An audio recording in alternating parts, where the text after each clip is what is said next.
Hey tubers, welcome back for another adventure. Frequently I'm asked a lot of questions about various things, and quite honestly it's taking me just forever to type out responses. And I just discovered that there was a load of messages. That's kind of the private side of people asking things that I'm really behind on. So I'm going to try a video response to a bunch of this stuff. I had a young man from Tarpon Springs, Florida, write me a letter, and I'm going to answer his letter, but I'm using his letter here to show you my address, and that's my email.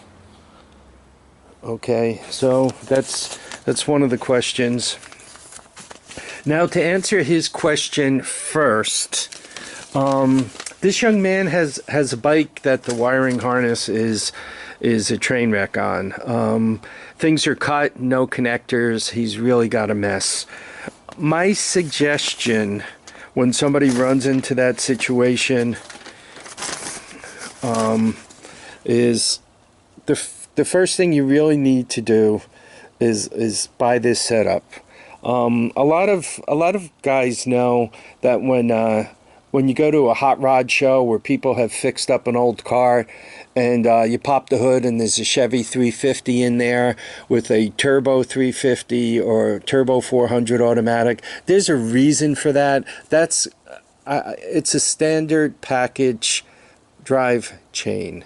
Something that you could install, and you know what's going on. You know what carb you need. You know what transmission you need. You don't have a load of electronics. There's a reason why that particular drivetrain is put into a lot of collectible cars, and there's a reason why I use this standard setup. First of all, it's cheap. Second of all, it seems to agree with whatever I'm hooking it to.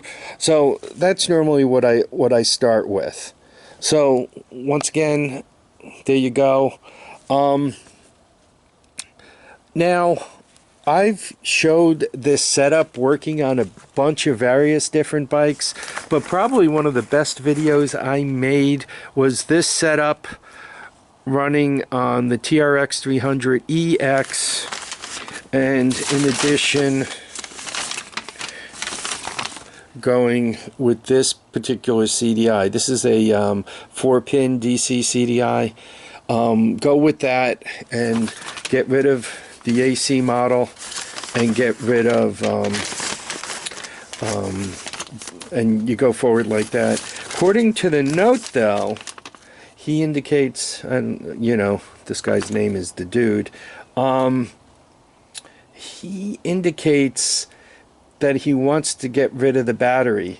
From the wiring he's describing here, the red wire particularly, I'm getting the idea you do have a DC unit, so you're actually going to have to get a battery on there and get the whole thing to work with the battery. You know, from long distance it's really hard to troubleshoot these things, but I mean, I went with, you know, your standard case here, and what I like about this thing, this is the portable CDI box I set up. What I like about this is there's like no surprises with this. I know what's inside. I know there's a GY6. By the way, I could have planned this whole thing better, so excuse my fumbling about. I know this is a GY6 CDI unit. I mean, it's nice and big. You guys could see all the wires on it and all that. I know this is a nice, you know, bat switch when I turn it on, right? I know it comes on and all that. I know this coil is matched to this because I bought the two of them together, right? And this is how I do the batteries, right? For one of the questions, and as I'm going through the list of questions, you say the wires are really thin.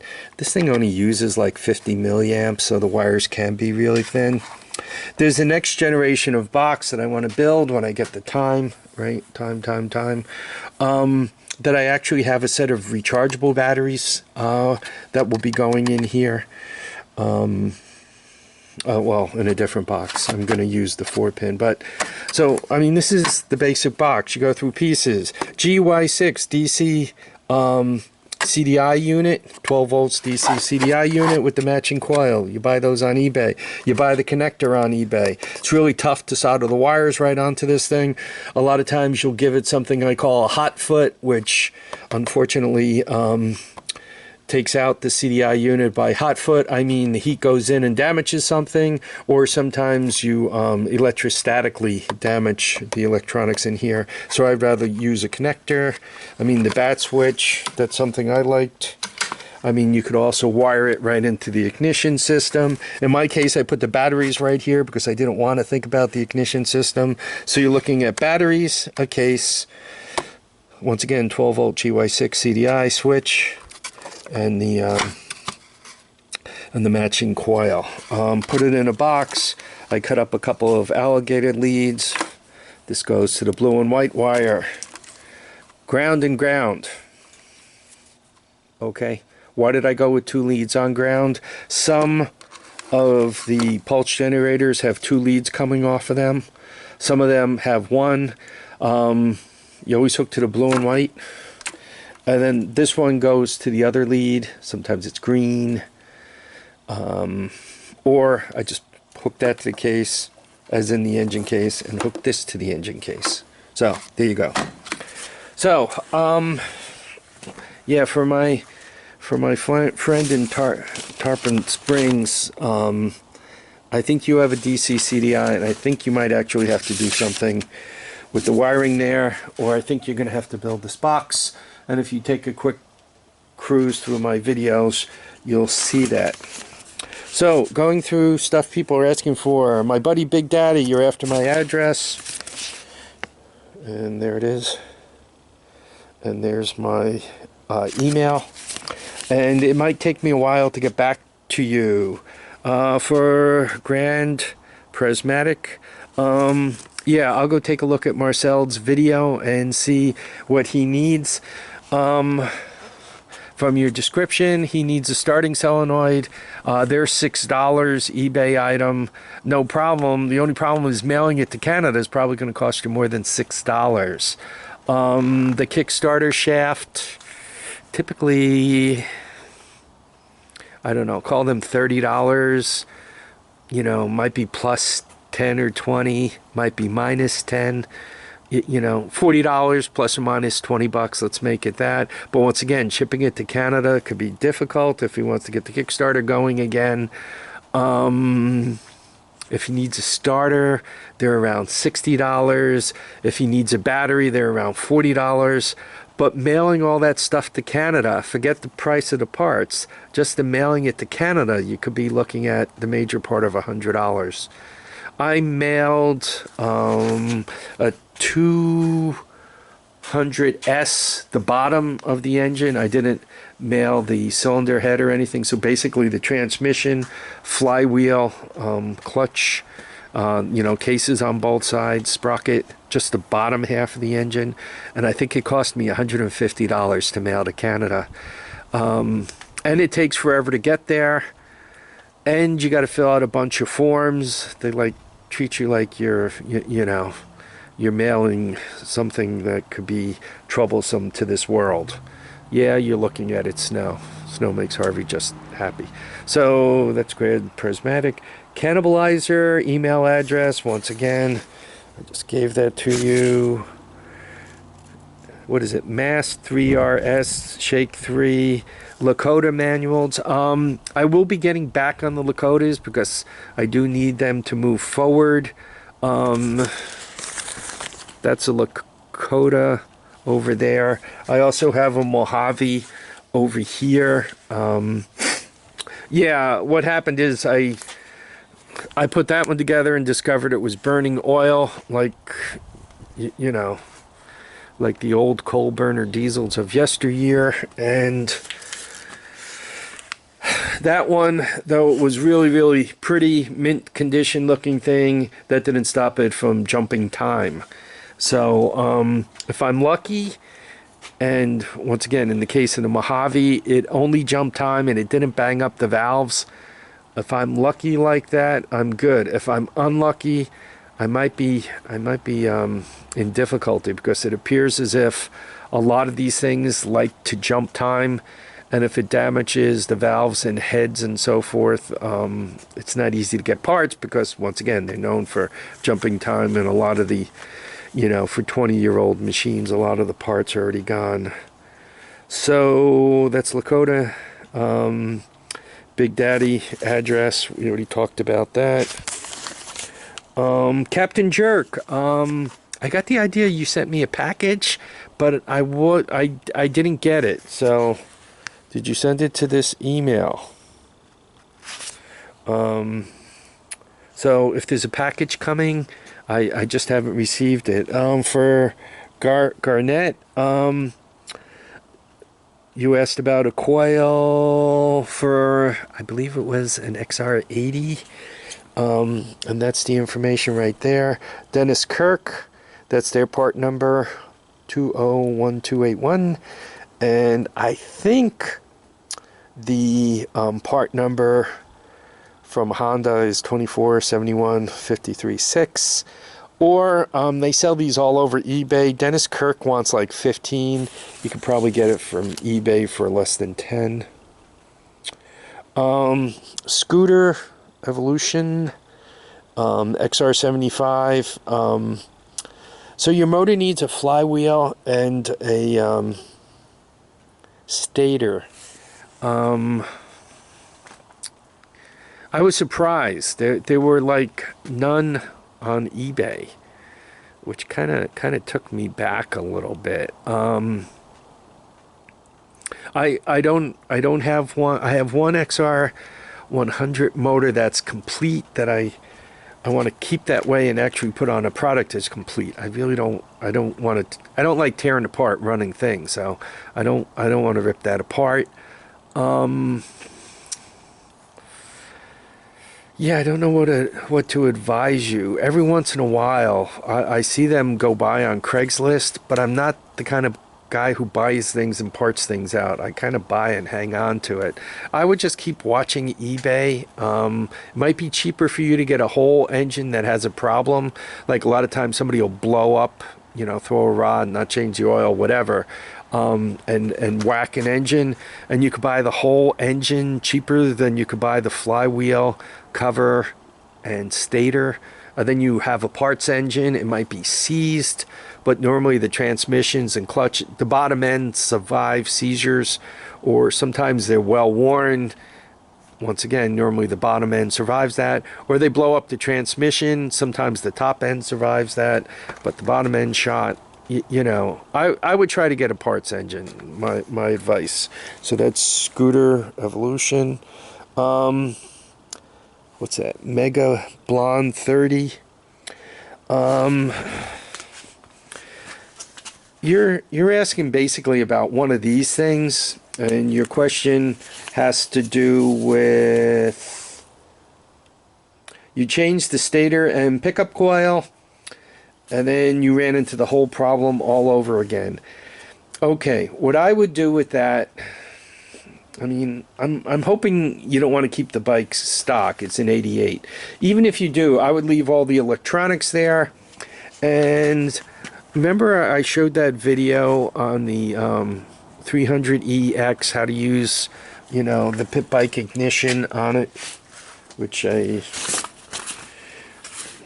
showed you the pit bike ignition. Right. So once again, I would buy that. I would buy the 4-pin so that it plugs right in. Of course, planning. I would buy this 4-pin that plugs right in. And then I would wire it up just the same way I did on the 300EX. For like $25, that gets you back to running. And I would leave all the old junk hanging there. Why take it off? Just leave it there. That way, should you want to go back to it, you can easily. So that's my advice. That'll get you running. When it comes to graffiti, FX Newcastle, 12 volt battery packs. I showed you the little plastic thing mine's made out of. Once again, for using it in here, I haven't had any trouble. If you look up CC TV camera battery packs, lithium ion, 12 volts, you could get a nice little battery pack that's actually smaller than this, and a recharger. You're in Australia, so I don't know if eBay costs more to ship to Australia.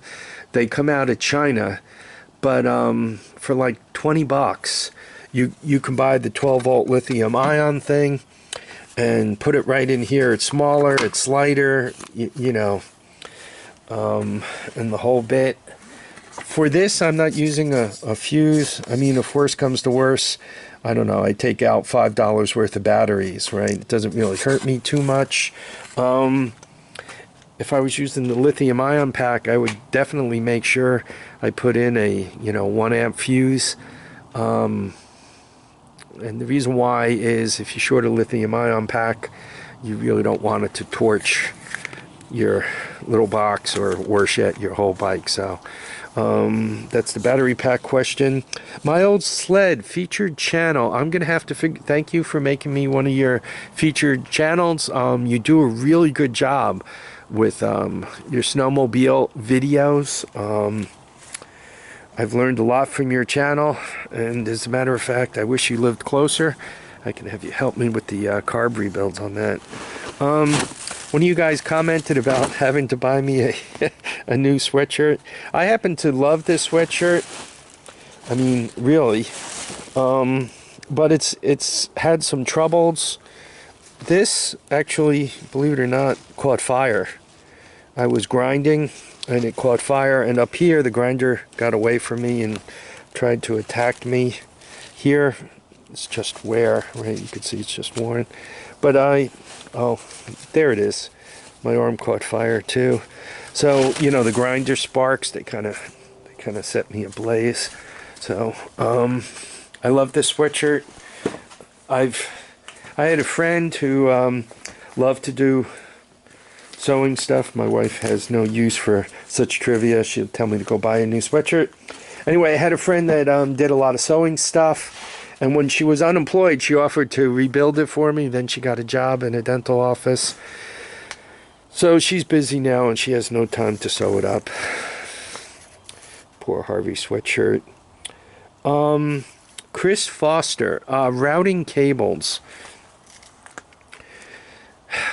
I gotta tell you, that's a pain in the neck, and particularly it's a pain in the neck on bikes that somebody's already messed with, because sometimes they replace the cables and they put the wrong ones on and they're too short, or they're too long. So that's always a drag. Normally, just generally speaking, like on this three-wheeler, I mean, the cables, you want them to go long, and then this cable goes through this side. Normally this cable goes through that side. And once again, you got to pay attention. The gas tank doesn't cause them to hang up or anything. But, as you're routing cables, once again, around, and you kind of cross and under,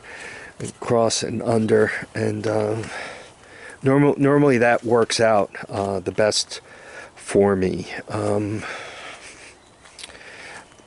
Normally the trouble I get into, once again, is that somebody already futzed around with it. Somebody already played with them, and now you may not have the right cables on there, and then when you go to turn, the throttles up, or the brake, it pulls, you don't have full extension. So that was cables. And Ed Moore, you got your XR75 running, so I don't think you need any extra help with that. you're all good and you're running. So I hope this helped answer some of the questions. I know it was kind of quick, and kind of some of the questions are in common. Sometimes it's really hard to answer questions from a distance, and questions that are impossible to answer, like my harness, my ATV, motorcycle, mini bike, whatever harness is hacked. What do I do? Well, kind of the first thing you need to do is find your blue and yellow wire. If you got one of those, your bike runs, it has a pulse generator, a CDI system. If you find the blue and yellow wire, or the blue wire that comes out from underneath the flywheel, you're in good shape. From there, you got to just identify if there's a second wire, which is ground off your pulse generator. Then you build one of those portable 12-volt CDI boxes and you put it together. There was also a question about, I have a 2-cylinder bike, what do I do with that?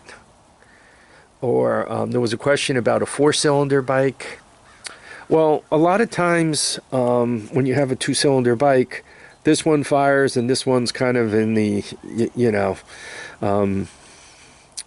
exhaust stroke, and then this one fires and that one's kind of in the exhaust stroke. They're 180 out.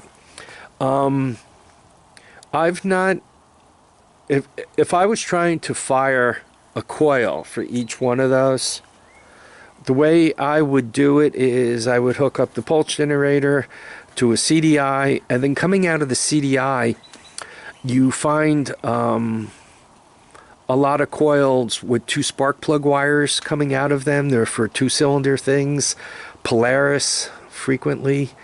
That's what I would do. I would get one of those 2 secondary wire ignition coils. That way you still have the same primary resistance, so you don't have to worry about overloading your CDI box by driving 2 coils. You have the same primary resistance, but you have 2 secondaries, and it fires them both. That's what I would do for that. And as a matter of fact, when I was having trouble with my 2-cylinder Cushman, that's what I was going to do for it, but I finally figured out what my problem was, which was a bad capacitor, which was eating my points and causing me all kinds of other troubles. I didn't need to build that project. So keep the questions coming and I'll answer them the best I can. Sometimes it's going to take me a while. Sometimes you have to ask it more than once, and I apologize for that. I'm trying to keep this channel as interactive as possible. It's just, I try to get a video up every day, and I try, to do something interesting every day, which means to do a video on the Sun L, I got to go find it. I got to buy it. I got to get it home. I got to figure out how I'm going to finance it, where the money's going to come from for it. Once it's finally home, then I got to get all the pieces to put it together and get it running. Sometimes I have to do some research into it. So it takes a lot of time to get the videos out, and I really do my best at trying to get back with folks. It's just a matter, sometimes it takes a while. And lastly, for my buddy, the Puppet Kicker, he sent me a couple of ignition systems to troubleshoot. And what I want to do with them is I want to set them up with a DC CDI. I really want to set them up with the 4-pin, but I've ordered some of this stuff, and I ordered it from Taiwan, and it seems to be hung up in Taiwan. Now, the next order, I went with the company I normally buy from, which is that Per Mile company. This company, no, they're good too. I've had good success with that, and the paper is, and I've had good success with that Per Mile 77 company.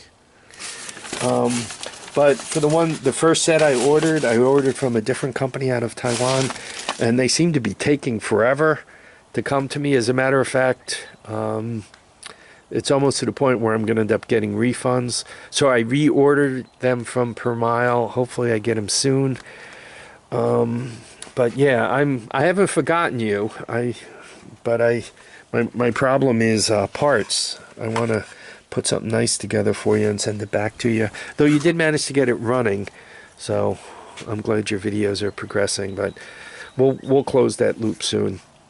And I think I've answered most questions. Well, at least the ones I wrote down. And this video is probably getting very, very long. I want to thank everybody for watching and commenting and subscribing. Please remember to keep your feet down, keep your heads up. Get out there and enjoy each and every day. Don't let any time pass you by. And if you really get bored, I got to tell you, if you go out and buy a Honda or one of those Sunel buggies or even one of these China things, kind of makes you feel good to bring home a new project. So just go do it. Tell your wife that Harvey said it's okay. All right, bye now.